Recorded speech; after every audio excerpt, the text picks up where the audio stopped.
संत शेख मोहम्मद बाबा यांची जी व्याख्या जी आहे, हिंदू मुस्लिम असलेलं प्रतीक आहे, जे शेख म्हणून जे ओळखले जातात, पण त्यांचं जे कार्य जे आहे शेख मोहम्मद बाबाचं हे हिंदू धर्माप्रमाणे झालेलं आहे. आणि राज्याचे मुख्यमंत्री देवेंद्र फडणवीस हे इथून दर्शनसुद्धा घेऊन गेलेले आहेत. आणि ह्या वायरा ह्या ठिकाणी पंढरपूरसारख्या ठिकाणी दिंडीसुद्धा जाते.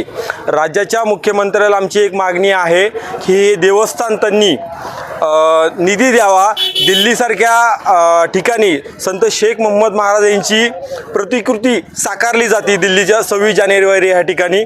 आमची राज्याच्या मुख्यमंत्र्याला एक विनंती आहे की लाखो रुपयाचा निधी द्यावा आणि हे देवस्थान ट्रस्ट करून घ्यावा. दुसरी गोष्ट याच्यामध्ये अशी आहे की आम्ही यात्रेच्या दिवशी प्रसिद्ध इंदुरीकर महाराज यांचं कीर्तनसुद्धा असतं. लाखो भाविक कानेकोपऱ्यामधून येत असतात. विद्युत रोषणाई वगैरे केलेली आणि अंबोरा पोलीस स्टेशनकडून आम्हाला जवळपास 50 ते 60 कर्मचारी बंदोबस्तासाठी असतात. आणि लाखो भाविक हिंदू मुस्लिम असलेलं प्रतीक संत शेख मोहम्मद महाराज यांचं दर्शन घेण्यासाठी येत आहे.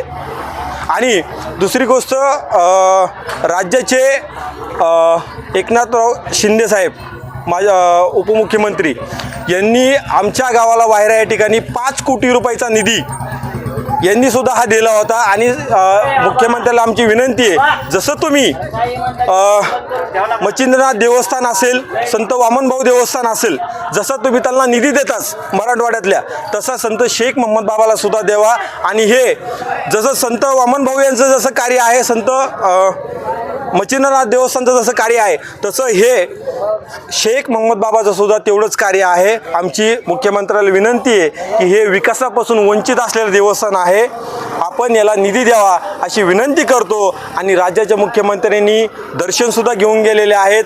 आमची विनंती आहे तुम्ही यावं.